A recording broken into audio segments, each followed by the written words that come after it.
Сәлем достар, біздің подкастқа қош келдіңіздер. Бүгін керемет подкаст болуына мен өте сендім. Өйткені бізде бүгін қонақта Мақсат Дүйсенбаев. Мақсат Дүйсенбаев таныстыратын болсам, ол кісі Манчестер университетінің магистрі, және де Space English'тің негізін қалаушылардың бірі, және де Оксфорд сөздігін аударған тұлға. Мақсат мырза, бүгінгі подкастқа қош келдіңіз. Қош көрдік. Енді менің өзімнің көзқарасымда ағылшын тілін жетік білетін, Қазақстандағы топ адамдардың біріне санаймын өзіңізді. Сол деңгейге қалай жеттіңіз? Ағылшын тіліне деген қызығушылық қай кезден басталды? Содан бастап. Жалпы тілдерге деген қызығушылығым бала кезімнен бар. Ағылшын тіліне қатысты айтатын болсам, бірінші, екінші сыныптың өзінде мен таныстарым ағылшын тілінің кітабы бар десе, маған берші деп жармасып, бізде екінші сыныпта ағылшын тілі болды сол кезде, мен әлі оқып жүрген кезде. Соған мен қатысам, үйренем, мені әртүрлі қойылымдарға қатыстырып, мұғаліміміз ағылшын тіліне, мен соған риза болып, жалпы тілге деген қызығушылық пен махаббат бала кезімнен бар. Менің ойымша сол тілді үйрене беруді жалғастыруда, қосымша күш қолдануда, қосымша ізденуге итермелеген нәрселердің бірі осы тілге деген махаббат деп ойлаймын. Тілге деген махаббат барлығыңызша. Бір естуім бойынша ешқандай дайындықсыз барып, IELTS-тан 8,5 алдыңыз. Ол туралы қалай бір айтып беріңізші, қалай ол адам дайындалмайды, барады 8,5 алады? Ешқандай дайындықсыз деп айтуға болмайтын шығар, енді бір-екі кітапты қарадым, бірақ қандай отырып, жаттығуларын жасап, немесе курсқа қатысып, немесе жүйелі түрде дайындалған жоқпын. Бірақ IELTS қандай емтихан, эсселерін қалай жазсам көбірек балл жинаймын деген ғана ізденіс болды. Сол ізденіспен барып қатыстым. Солай болды. Жалпы не деп ойлаймын, енді тек қана сөздер жаттап алу емес, сөздер бір-бірімен қалай байланысады, бір-бірімен байланысқан кезде қандай логикалық ойды жеткізіп жатыр ол сөздер. Сонысына көбірек мән беруге тырыстым. Кіріспесінде қалай кірісу керек, негізгі мәтінінде қалай өрбіту керек сол ойды, қорытындысын қалай жинақтау керек деген сияқты аналитика жасай отырып оқыдым.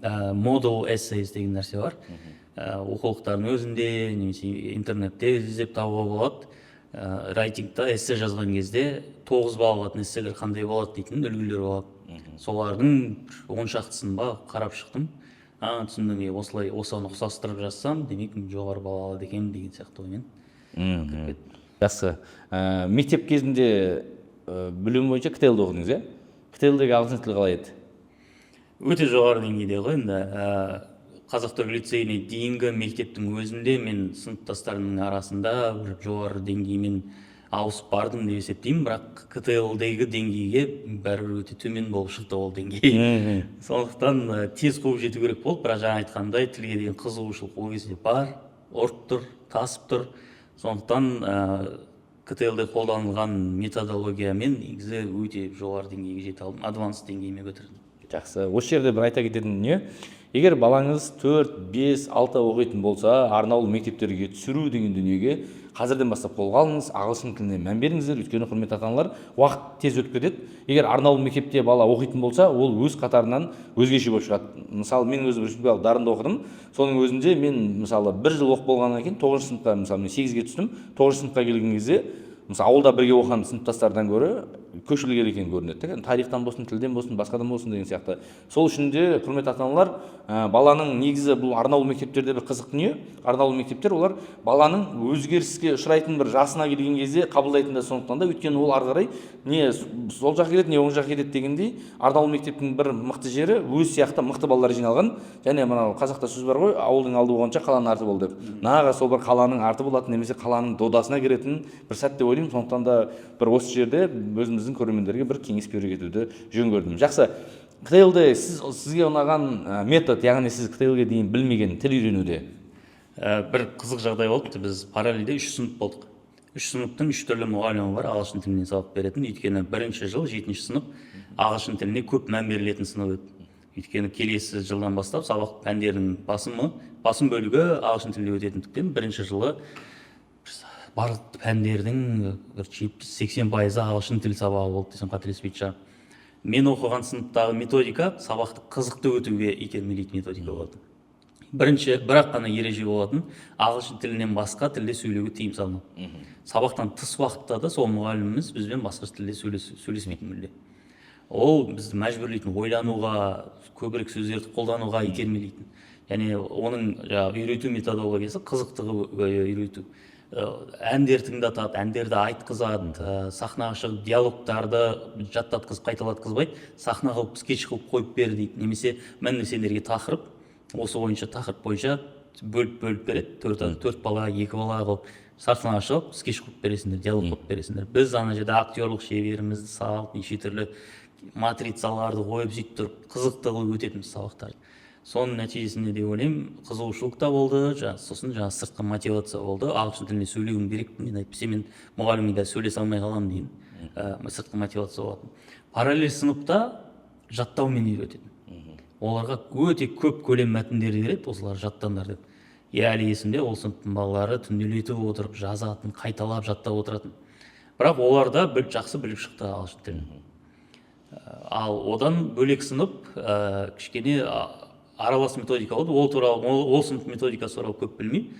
Бірақ екеуінің гибриді болған сияқты болып көрінді. Әйтеуір сол кезде олар да кем қалған жоқ, ағылшын тілін білмей қалған жоқ. Сондықтан андай қай методика болмасын, негізі үйреніп шығуға болады. Андай нәрсе жоқ. Мына методиканы қолдансаң ғана үйренесің деген андай нәрсе жоқ екен сол кезде. Түсінікті. Сіз 7 сыныпқа дейінгі, 7 сыныптан 11 сыныпқа дейінгі нелерді айтып шықты, уақыттарды, кезеңдерді. Енді Абылайхан атындағы халықаралық қатынастар және шет тілдері университетіне түстіңіз, бакалаврда. Бакалаврға түскен кезде қандай бір өзгешелік байқадыңыз? Ең бірінші өзгешелік КТЛ-дан кейін республикалық университетке түскендегі парадигмалардың өзгерісі кішкене не болды. Өйткені ол жерде нетпейді, ағылшын тілін жоғары білетіндерді оқытамыз деп жинамайды. Біз ағылшін тілінен бір орташа деңгейі бар студенттерді жинап, солардан аудармашы жасап шығамыз дейтін факультет болатын жалпы. Ең бірінші жыл бар негізін қалау, фундаментальный жыл болғандықтан, мен адванспен бітіріп келіп, қайтадан интермедиатты оқыған кезде маған мүлде қызықсыз болды басында. Бірақ кейін мәдениеттану, саясаттану, әлеуметтану деген сияқты пәндер қосылды. Мамандықтың қыр-сыры үйретіле бастады. Сол кезде қызығушылық қайтадан тұтанды десе болады. Сосын тағы бір қызығы, мектепте жалпы күнделікті өмірдің ағылшыншасы болады. Негізінен ғылыми болса да қатты тереңделмейді, мектептің бағдарламасына жеткілікті деңгейде. Ал мына жерде біз келешекте аудармашы болатындықтан, мысалы дипломаттардың арасын салып жібере ма аударуға, сен солардың тілінде сөйлеу керексің, солардың тілін білуің керексің. Сондықтан кішкене жағы тереңдетілу, мамандану жағынан кішкене жоғарылады десе болады ағылшын тілі. Ал одан кейін Манчестер университетінде оқыдыңыз, магистратураны. Ол кезде қандай бір өзгешелік болды сіз үшін? Таңғалатын дүние, немесе бір осы бір дүниені үйрендім дейді. Ол да тағы бір парадигманың төңкерісі болды. Бакалаврдан кейін негізі қанша бір 7-8 жыл жұмыс істеп барып түстім ғой мен магистратураға. Ондағы себеп, мен аудармашы болып жұмыс істедім, бірақ енді синхронды аудармашы болғым келді. Келесі деңгейге шыққым келді. Оны жай ғана практикамен үйреніп аламын деген сенім болмады менде. Өйткені кейбір аудармашылар көп жыл практикадан кейін өздері ауысып кетеді синхронды болуға. Менде өзіме деген ондай сенімділік болмағандықтан мен оқып үйреніп келейін бұны. Нағыз сол істің майталмандарынан үйренейін деген мақсат болды. Сөйтіп, неге Манчестер? Себебі ол жақта Біріккен ұлттар ұйымының аудармашылары, НАТО-ның аудармашылары, Еуропарламенттің аудармашылары, синхронды аудармашылар сабақ береді. Мен соларын көрдім, мен солардан үйреніп келем деп солай кеттім. Ең ағылшын тілінің үйрену тұрғысынан ғана айтатын болсақ, native English спикерлердің арасында жүрген мүлде басқаша бәрібір. Қанша advanced болдым, аудармашы болдым дегенмен, ортаға түскен кезде бәрібір біраз нәрсені мен әлі де білмейді екен ғой деген ой болады. Ағылшын тілінің жалпы шегі жоқ екен ғой деп. Өйткені Манчестер мысалға өзі солтүстік Англия болып есептеледі. Олардың өзіндік Манкуниан деген несі бар, акценті бар. Солтүстік Англияға тән акценті. Бірақ ол жерде көп елден жиналған адамдар бар. Бірталай жыл тұрып, өзінің бастапқы акцентімен солтүстік Англияның акценті араласып туындаған басқа акценттер пайда болады. Жаңағы диалект сөздер дейміз ғой, соларды қолдана бастайды, оларды түсінбейсің, сосын қысқартып сөйлейді. Сосын біз бір байқаған, біз көбінесе академиялық тілді үйренеді екенбіз, немесе индустрияның тілін, ғылымның тілін, тағы сол сияқты маманданған тілдерді үйренеді екенбіз. Көбінесе Кинода да сондай, ол кішкене бәрібір ауыз жалпақтыққа жақындатып отырысқанмен, Голливуд болсын, басқа болсын, бәрібір даланың, көшенің тілі мүлде басқаша болады екен. Соны естіп білген кезде әлі үйренеріміз бар екен ғой дедік. Манчестер парадигмаларды бұзды дейсіз ғой, иә? Қызық. Манчестер университетінде оқып жүрген кезде бағана United Nations'тегі басқа да түрлі аудармашылардан оқимыз деп бардыңыз ғой, соларды оқи алдыңыз ба? Не істедім? Солардан оқи алдыңыз ба, солардан білім ала алдыңыз ба? Иә, олар келіп бізге, негізгі мұғалімдеріміз олар болмады, негізгі күнделікті сабақ беретіндер ол тәжірибелі аудармашылар болды. Синхрон тілді аудармашылар, соттар аударатындар, фрилансерлер былайша айтқанда көбінесе. Ал Біріккен ұлттар ұйымы, НАТО, Еуропарламентінің оқытушылары, олар жұмыс істеп жүрген аудармашыларды қонақ лектор ретінде шақырады. 2 күндік бағдарламасымен келеді, мастер-класстарымен. Біріншіден түсіндіреді барлығын. Егжей-тегжейін, жұмыстағы этика қандай болу керек, қандай ситуацияда, қиын ситуацияларда не істеу керек, соның барлығын көрсетіп үйретеді. Кабинада отырған кезде не істеу керек, партнермен қалай әрекеттесу керек деген синхронды аудармашылар серіктесімен жұмыс істейді. Екеулеп 20 минут немесе 30 минут сайын ауысып аударып отырады. Осы тұста бір енді бізде түрлі деңгейдегі көрермендер көруі мүмкін. Синхронды аудармашы дегеніміз кім? Синхронды аудармашы деген, синхрон деген жалпы бір уақытта деген сөз. Синхронды аудармашы сөйлеп жатқан адамнан қалыспай, соған ілесіп отырып аударатын ілеспе аудармашы дейді. Ілеспе аудармашы, қазақшасы. Яғни мен сөйлеп отырмын, автомат сіз аударып отырасыз. Сол синхронды аудармашы, білмеген кісілер болатын болса, осыса сіздер біліп алдыңыздар. Жақсы. Енді өзіңіздің негізі мынау ақыл кеңес айтқан кезде біз көбіне былай жалпақ тілмен айта береміз ғой, бірақ егер сіздің туған ініңіз ағылшын тілін үйренетін едім деп бір кеңес сұрап келсе, сіз неден бастауды ұсынар едіңіз? Егер ол бұған дейін бұл тілге қызықпаған болса, әлі ештеңе қарастырмаған болса, жалпы кез келген шет тілін үйренетін адамның бірінші жасауы керек нәрсе сол тілді кішкене зерттеу. Қандай тіл ол? Өйткені әрбір тіл бәрібір бір-бірінен өте қатты бөлек. Қазақ тілі мен ағылшын тілі бір-бірінен өте жат, бөтен тілдер. Сондықтан бірінші істе деп айтатын нәрсен тілді жалпы зертте. Егер зерттеген келмесе, келіп отырайық, шай ішіп отырып, мен саған бәрін айтып берейін. Қандай тіл бұл? Грамматикасы қандай, сөздер тәртібі қалай келеді, қандай қиындықтар бар жалпы, қазақ тілінен қандай өзгешеліктер, айырмашылықтары бар. Сондай нәрселерді жалпылама қарап шығу керек. Бастапқы деңгейде нені үйрену керек, жоғары деңгейде нені үйрену керек, бұл тілде кімдер сөйлейді, қандай түрлі вариациялары бар бұл тілдің. Ағылшын тілі мысалы бүкіл әлемде сөйленетін тіл. Австралияның ағылшыншасы кішкене басқаша, Англиянікі басқаша, Американікі басқаша деген сияқты сондай нәрселерді қарап шығу. Егер оны мен білем дейтін болса, онда тіл үйренуге кірісу жағынан айтатын болсақ, ең бірінші амандасумен жағдай сұрап өзіңді таныстырудан бастау керек. Керемет. Амандасу, таныстыру, күнделікті қолданылатын сөздер, солардан бастаған дұрыс болады дейсіз. Жақсы, жалпы дағдыларды қалыптастыру бойынша, мысалы, спикинг қалыптастыру үшін сіз не ұсынар едіңіз жалпы? Мысалы, мен сөйлеп кеткім келеді дейді. Маған грамматика керек емес, басқа керек емес деп бір келіп отыр алдыңызға. Кеңесіңіз? Мен кеңесім енді өз тәжірибеммен сүйеніп айтатын болсам, спикинг ең қиын дағдылардың бірі. Жалпы 4 дағды бар десек, есту, жазу, оқу, сөйлеу дейтін болсақ, сөйлеу ішіндегі ең қиыны менің ойымша. Өйткені біз білетін тіліміздің көлемі өте үлкен, бірақ сөйлеген кезде қолданып бірден есімізге түсе қалатын сөз байлығы бәрібір шектеулі болады, тар болады. Кез келген тілде сондай, қазақ тілінде де сондай. Абайды оқып, барлық сөзін түсініп отырамыз, бірақ абай сияқты сөйлемейміз ғой. Сол секілді ағылшын тілінде де сондай. Сондықтан біріншіден бәрібір сөйлегім келеді деген адамның өзіне де минималды бір пассивный слова жинап алу керек.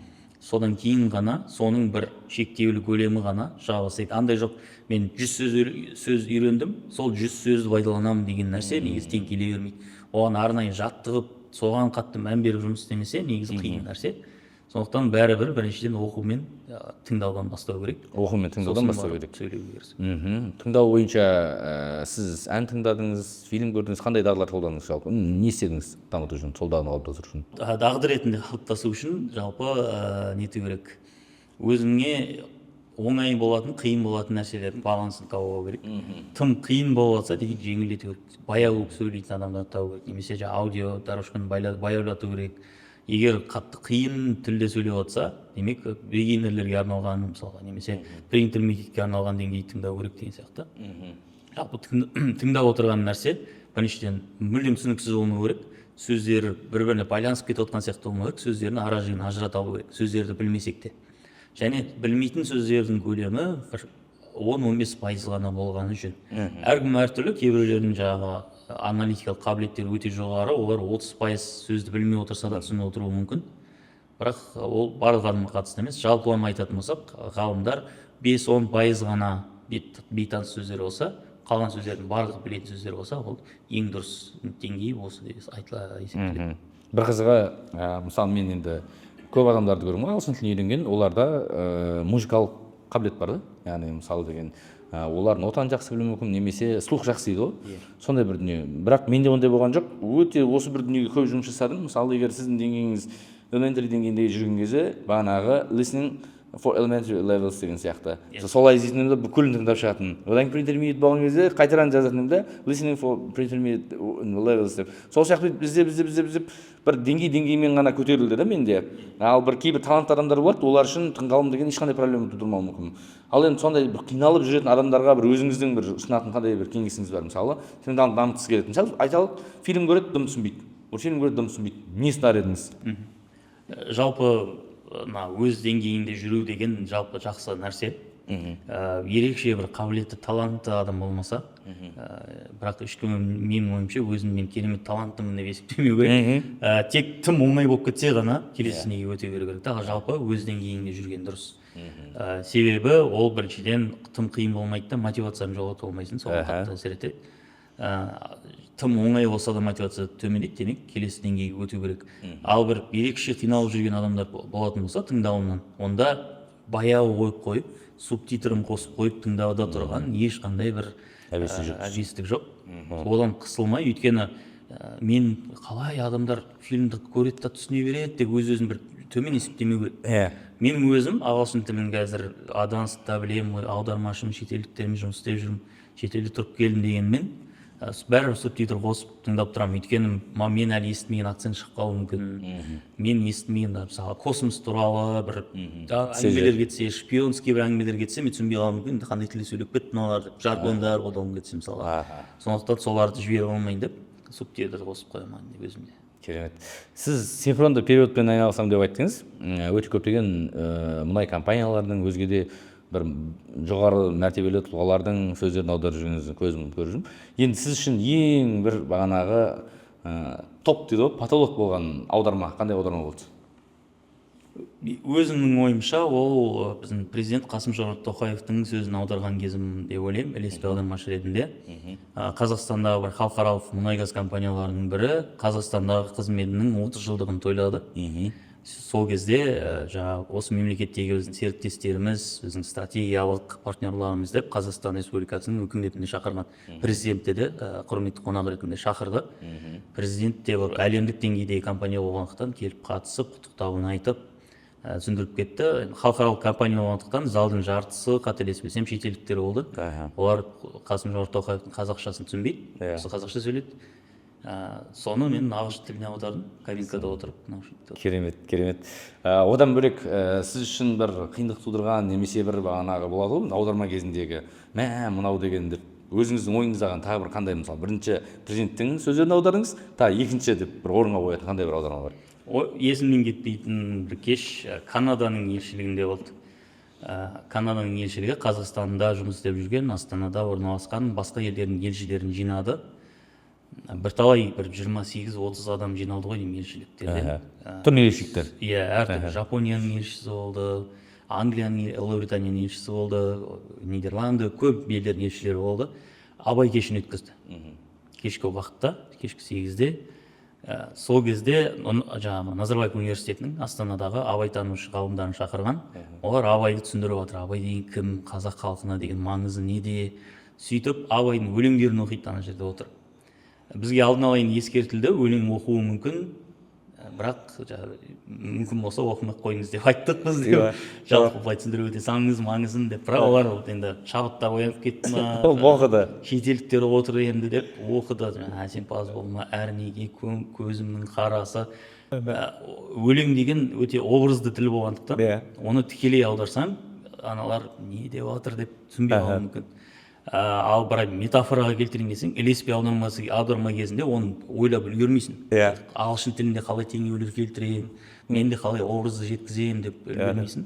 Бірақ ілеспе аудармашыларға барлығына берілетін кеңес, бір қиын әңгіме кете бастаса, барынша мағынасын түсіндіруге тырыс, әдемілігін түсіндіруге тырыс. Егер өлең қылып аудармасаң, мағынасын жеткіз. Бұл өлең мынау туралы, бұл жерде көзімнің қарасы деп, осындайды айтып жатыр деп, сондайды түсіндір дейді.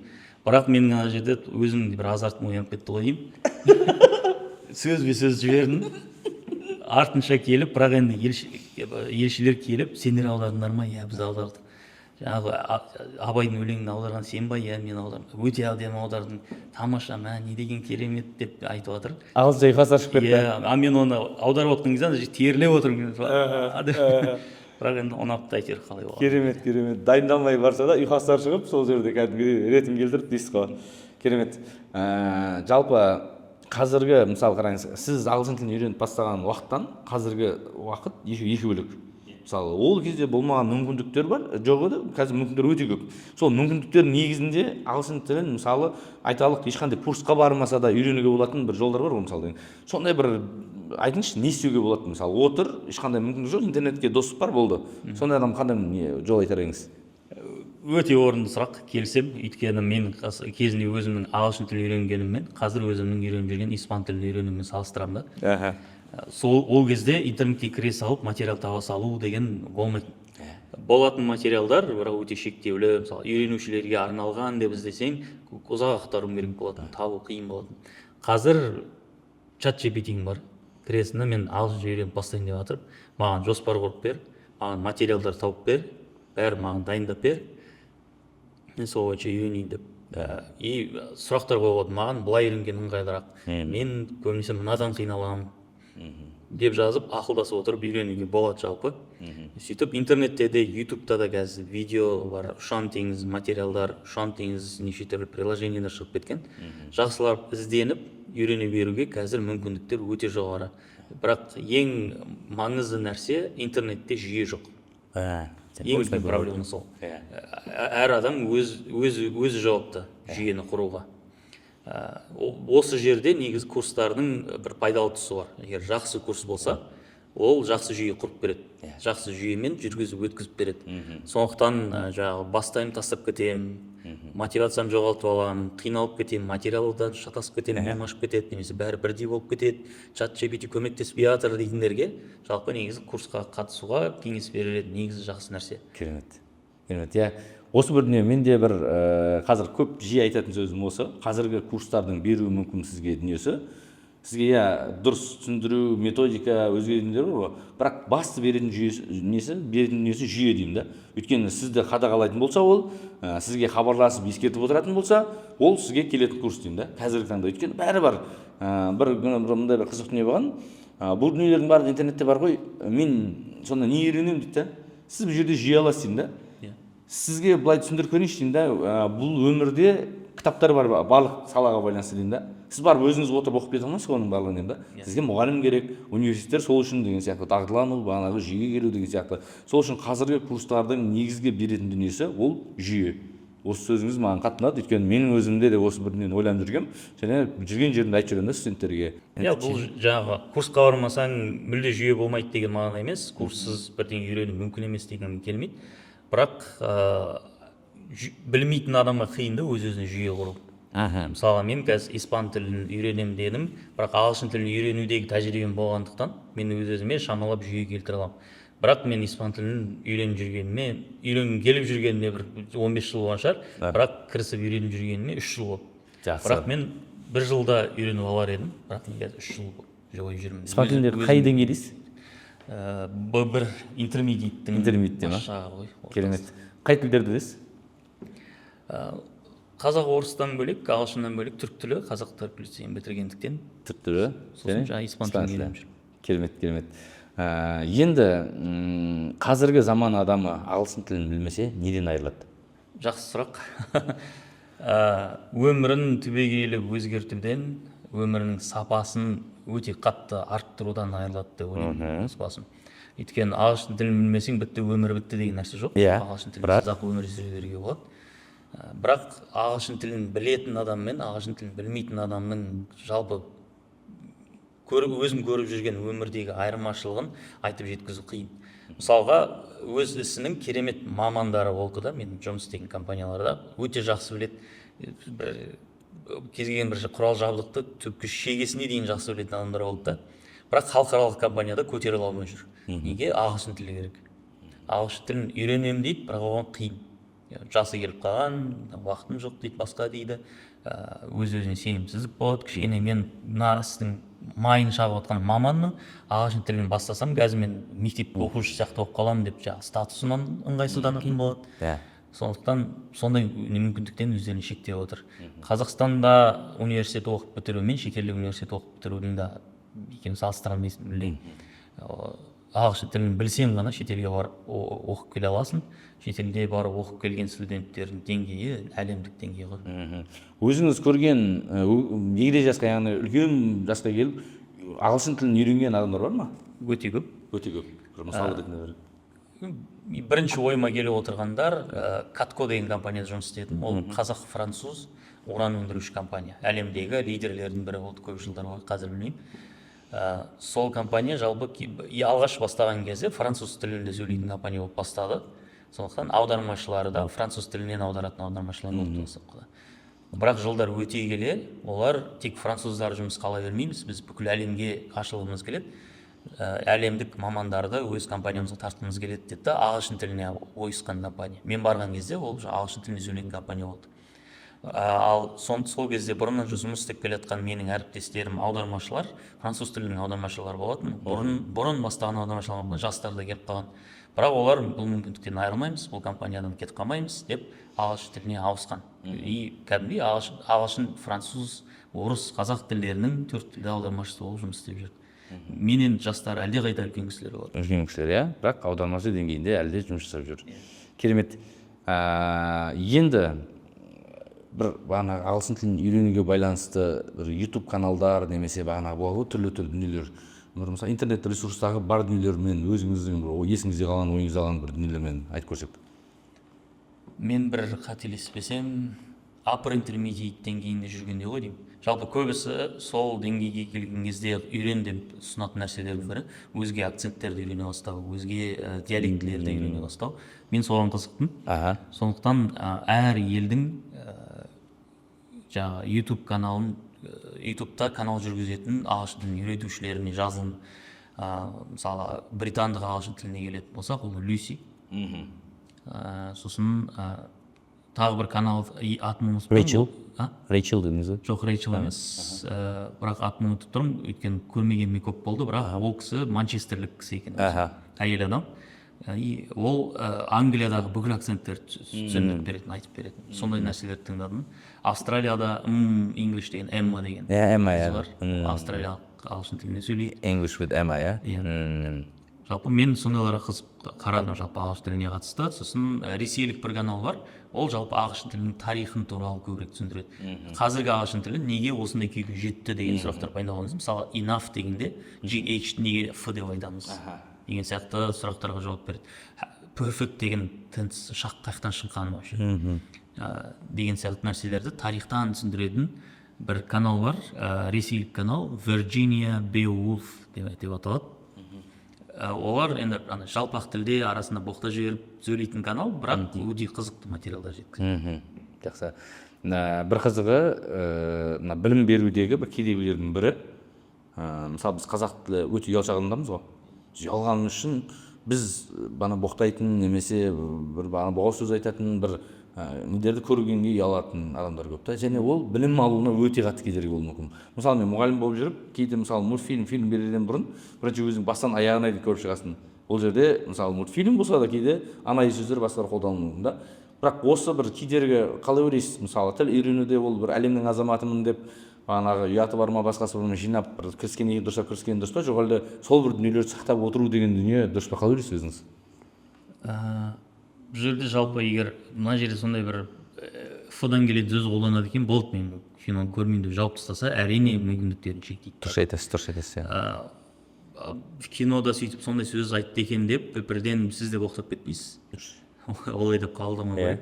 Сондықтан тағы бір нәрсе, жалпы ағылшын тілінде, әсіресе американдық ағылшын тілінде қазір болған сөздер өте көп қолданады.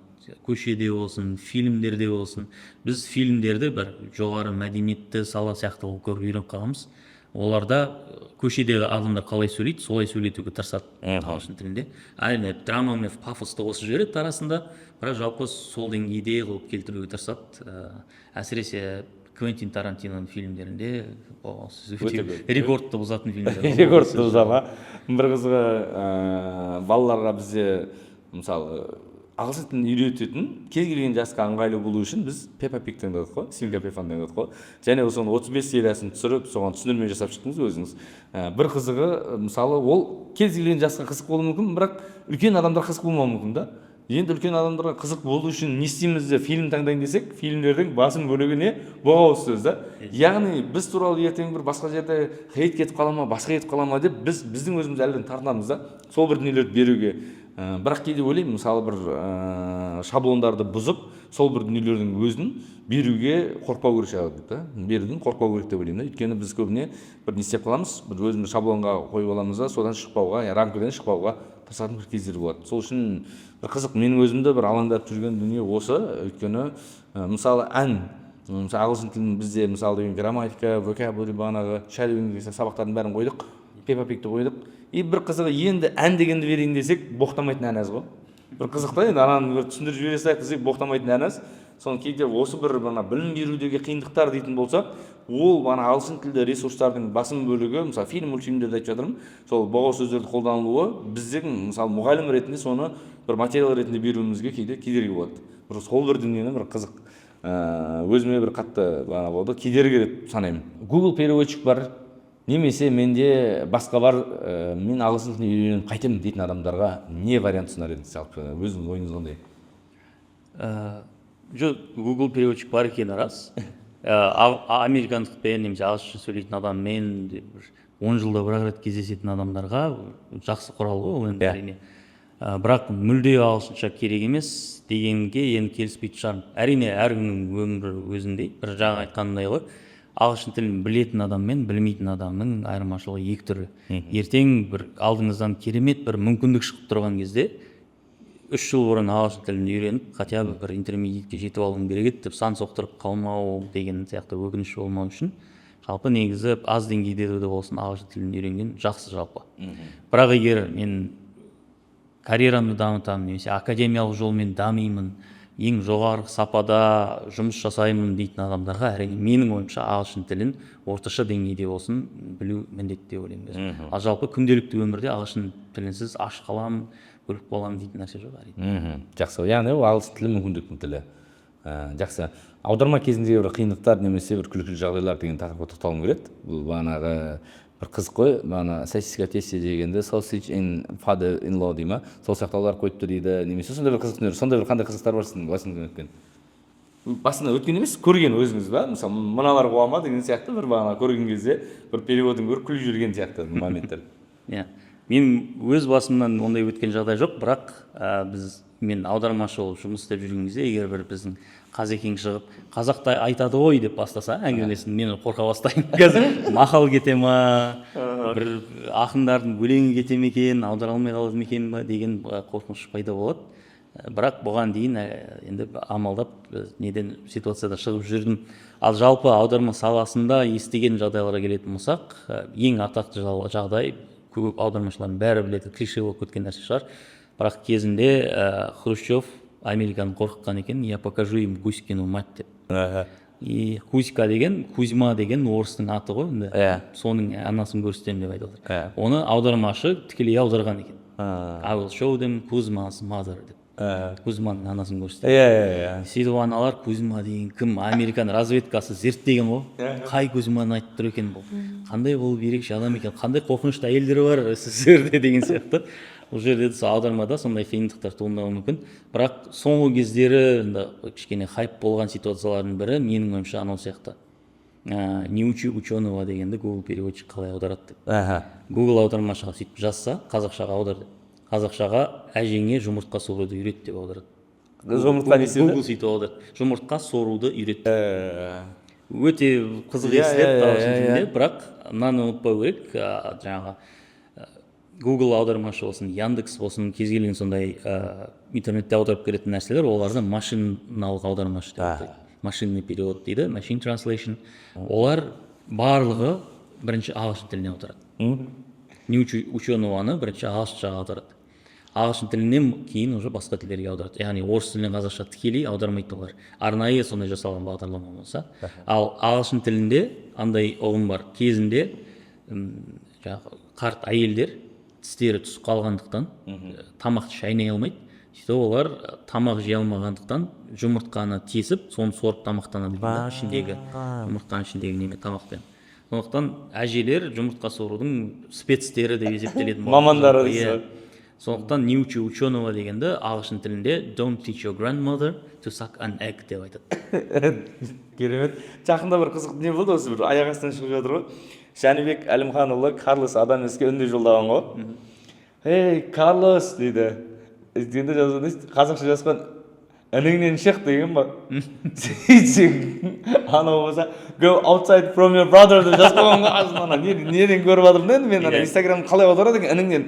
Енді тіл болғаннан кейін маған да қызық та ініңнен дегенде бұл іні деп ойлады ау дедім да. Показать перевод дегенде баспасам go outside from your brother деп тұрды екен. Ананы көрдім да, егер Карлос Адамес ананы көрсе ол не деп түсінеді екен деп ойладым да. Қызық болды. Сондықтан да мүмкін болса сіз қазақша бір сөз жазып жатсаңыз ағылшын тілінде, бірақ өзіңіз аудара алмасаңыз, оны машина Google перевод қойсын басқа салардан бұрын ол амоним сөз емес пе қазақ тілінде. Мысалы Google перевод басқаша түсініп қалмай ма деген сияқты бір дұрыс немен беру керек деп ойлаймын да. Бір қызық осындай бір жағдай. Ол да жаңағы неге келеді, бәрібір қазірше жасанды интеллекттің өзі адамды толықтай алмастыра алмайды дегенге келеді. Сондықтан ChatGPT де қазірше толықтай мұғалімді алмастыра алмай жатыр менің ойымша. Өйткені испан тіліне қатысты қолданып көрдім. Жоспар құрып береді, материал тауып береді, әңгіме жоқ. Енді маған жүйелеп сабақ өткіз десең шатасып қалады, ұмытып қалады. Шектеуі бар ғой енді жасанды интеллекттің. Белгілеу деңгейі бұл чат бітіп қалды деп шығады деген сияқты. Сондықтан негізі мұғалім немесе ментормен жұмыс істеудің қазірше ешқандай баламасы жоқ. Сіз Оксфорд сөздігін аударуға қатыстыңыз. Оксфорд сөздігі кәдімгі біз студент кезде оның тек орысша вариантын қолданатынбыз, қазақша вариант болмайтын. Сол аудару кезіндегі бір бағана қаншалықты бір үлкен еңбек жасалды оны аударуға, сол туралы бір кішігірім ақпарат беріп кетсеңіз. Мен бұл жобаға енді толықтай қатыспағандықтан мен бүкіл бүге-шүгесін білмеймін, бірақ менің ойымша менің жасаған жұмысым мен жалпы жасалған жұмыс енді ұшан теңіз болған деп ойлаймын. Бірақ менің өзім жасағаннан кейін келетін болсақ, мен енді көптеген мамандардың бірі ретінде ғана қатыстым бұл жобаға. Ең үлкен қиындықтардың бірі шынымен қазақша сөздерді ағылшыншалап аударған кезде толықтай жеткізе алу. Өйткені қазақ тілінде өзімізге ғана тән мәдени сөздер көп. Кейбір сөздер тіпті аудара алмайсың да, мысалы киіз үйдің ішіндегі әбзелдер жабдықтарды аудара алмайсың, түсіндіріп өту керек. Кейбір сөздер қазақ тілінде қолданады, ағылшын тілінде тікелей мағынамен жеткізе алмайсың. Солардың барлығын қарау керек. Сосын көп мағыналы сөздер көп екен ғой жалпы қазақ тілінде. Бұлай сөйлеп жүріп байқамайды екенбіз, бірақ бір сөз шығады, мысалы 2-3 мағынасы берілген бастапқы нұсқасында, құрастырушылар солай құрастырып берген, мен редактор ретінде тексеріп отырмын. Өзі тағы бір мағынасы есіме түседі. Оны жазып отырып тағы бір мағынасы есіме түседі. Мынандай деген фраза бар ғой, мынандай деген мақал бар ғой деген есіме түседі. Сөйтіп бір сөздің өзі бір бетке сыйып кететін үлкен нелерге болып кетеді, сондай мақалаларға айналып кететінін байқадым. Көп адамда кездесетін дүние, ағылшын тілін бастай тастап кете береді. Адам мотивациясын жоғалтпау үшін не істеуге болады? Жаңа айтқандай, тіл деген негізі өте кең ұғым, шексіз ұғым деуге де болатын шығар. Мысалға сөздіктердің өзі бір мынанша 170 мың сөз бар деп құрастырғанымен, ол бәрібір тілдегі бүкіл сөздерді қоспайды ішіне, кіргізе алмайтын да шығар, өйткені тілдер өзгеріп жатыр, үлкейіп жатыр, кеңейіп жатыр. Сол сияқты ағылшын тілі де негізі өте үлкен аясы, шекарасы көрінбейтін дүние жалпы. Ал біз кез келген тілді енді үйреніп бастайтын адам жалпы басында өте көп нәрсені тез үйреніп алады да. Мысалы 0-ден кәдімгі отырып әңгімелесетін деңгейге тез жетіп алады. Бірақ содан кейін алады, менен кино көремін дейді. Киноны қосады, ештеңе түсінбейді. Онда кітап оқимын дейді. Кейін кітапты ашады, оқиды, ештеңе түсінбейді. сөйтіп неге ондай болып жатыр деп ізденеді, сөйтсе ол әлі бигинер деп жүр екен, немесе pre-intermediate деп жүр екен, әлі intermediate бар, әлі upper бар, әлі advanced бар екен ғой дегенді көреді да көбісі сол үшін жоғалтады мотивацияны жалпы. Сосын анау intermediate plateau деген нәрсе бар. Үйрену несін деңгейін қызықпен сызатын болсақ, бастапқы beginner мен pre-intermediate деңгей өте тез көтеріледі да, сосын интермедиатке келген кезде нетіп қалады, сызыққа айналып кетеді. Сол деңгейде тұрып қалады. Содан кейін ол жайлап барып көтеріледі қайта. Сол платоға келген кезде көп адам жалпы жоғалтып отырады мотивациясын. Менің ойымша бұл жағдайда жаңа айтқанымда жүйе қатты көмектеседі. Интермедиат деген жалпы жалғастыра берсең, бәрібір түбіне жетесің, бәрібір аяқтайсың ол деңгейді. Beginner сияқты 1-2 айда үйреніп алмауы мүмкін. 7-8 айын кетіп қалатын шығар, может, 1 жылын кетіп қалатын шығар. Бірақ қазір тастап кетсең, бітті 5-10 жылға созылып кетеді бұл 1 жыл. Ал жалғастыра берсең, тоқтамай, күнде аз-аздан үйрен, күнде 5 сөз, 10 сөз қосып отыр, үйреніп отыр, қайталап отыр, ұмытпа, сөйтіп отырсаң, меңгеріп аласың. Менің ойымша сол қайтадан жүйе дегенге келеміз ғой. Сосын мотивацияға қатысты күнделікті бір жаңа нәрсе келіп отырса, адам мотивациясы кетпейді екен. Өтіп кеткен нәрсені қайталай берсең, қызық емес болып кетеді де жалғыз кетесің. Күнде жаңа нәрсе көріп отырсаң, мотивацияң қайтадан қызығушылығың артады. Сосын ол жаңа нәрсе тым қиын болса, тым қиын деп мотивация жоғалтып аласың. Егер бұрын білетін нәрсеңнен сәл ғана қиындау болса, мен бүгін тағы 20 сөз үйрендім, мен бүгін тағы 15 сөз үйрендім, мен бүгін тағы бір подкаст тыңдадым, түсіндім деген сияқты шағын жеңістер сол мотивацияны жоғары деңгейде сақтап отыр. Яғни адам тіл үйрену кезінде өзінің жетістігін бағалап отыру да өте маңызды.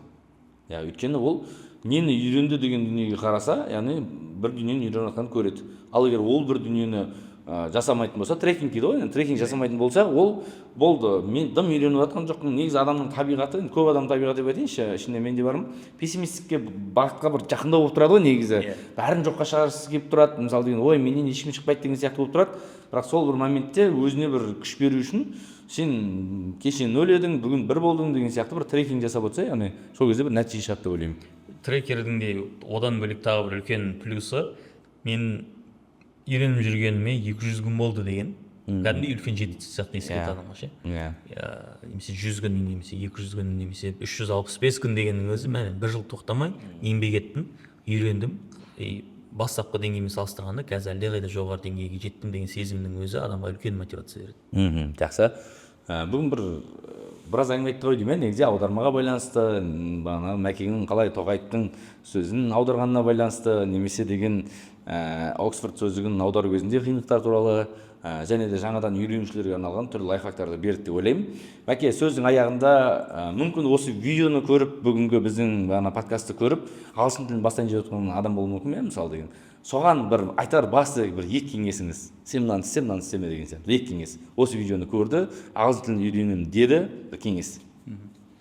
Жаңағы айтқандай тастап кетпеуге тырысу керек. Тым болмасын бір жаңа сөз үйренсеңіз де, бүгін мотивацияңыз төмен шығар, бүгін уақытыңыз жетпей жатқан шығар, бүгін басқа нәрсе, басқа шаруа шаш етектен артылып жатқан шығар. Бірақ бүгін бірдеңе істесеңіз үзіліп қалмайды, шынжыр. Трекердің шынжыры үзіліп қалмайды. Ол өте жақсы әсер етеді екен адамға жалпы. Ал тастап кеткен жағдайда, 2-3 күнге болсын, бір аптаға тастап кеткен жағдайда көп нәрсені қайталау керек. Адамдар өзіне жалпы көп алады екен. Мен мынаны жақсы түсініп алдым, өмір бақи ұмытпаймын мен бұндай ойлайды екен да, жалпы адамдар. Өзімде де бар нәрсе. Бір тақырыпты жақсы меңгеріп алдым ба, болды, мен оны ұмытпаймын ешқашан деп ойлауы мүмкін. Бір аптадан кейін не еді деп отырсың, қалай еді деп. Ал күнде тастамай оқып отырған адам практикасы үзілмейді, кешегіні естен шығармайды, ұмытпайды. Әрине қайталаудың да жақсы, spaced repetition сияқты жақсы методологиялар болса, ол да жақсы. Бірінші кеңесім жалпы сол тастамау. Аз ғана үйрену болса да, үйреніп отыру. Сосын екіншіден үнемі балансты тауып отыру. Өзіңізге тым көп алып қоймау, мен 2 сағат, 3 сағат отырып оқиын бүгін, күнде сөйтіп оқиын деп қатты мотивациямен кірісіп кеткен кезде өзіңізді шаршатып алуыңыз мүмкін. Сосын бірден кино көруге кірісіп кетемін, немесе бірден барып шетелдіктермен сөйлесіп кетемін қазір деген кезде де салын суға кетіп қалмау үшін жалпы нетіп қарау керек. Салын суға кетсе, демек сіз өзіңіз тым төмен деп санап қалуыңыз мүмкін. Ондай болмау үшін жалпы мен қазірше уақытша мына деңгейдемін, бірақ мен күнде оқып отырсам, күнде дамып отырсам, мен керемет деңгейге жетемін деп ойлаңыз. Егер бір нәрсе қолыңыздан келмей жатса, қазірше бір нәрсені түсіне алмай жатсаңыз, бұл уақытша деп қабылдаңыз да. Қазірше мен бұны түсіне алмай жатырмын, бірақ келешекте бұны семечкі сияқты шағып отырамын деп есептеңіздер. Жақсы, керемет. Осымен бүгінгі біздің подкастымыз соңына жетті. Осы менің де айтар бір кеңесім, кез келген профи болсын, кез келген өз ісінің маманы болсын, бір кездері ол новичок болған, немесе бастауыш деңгейде болғанын ұмытпайық. Сондықтан мүмкін сізде де бүгін бастауыш деңгейде отырған боларсыз, бірақ бір күн келеді сізде профи болып осындай подкастта қонақ болып отыруыңыз мүмкін. Осымен тәмам. Рахмет, Мәке.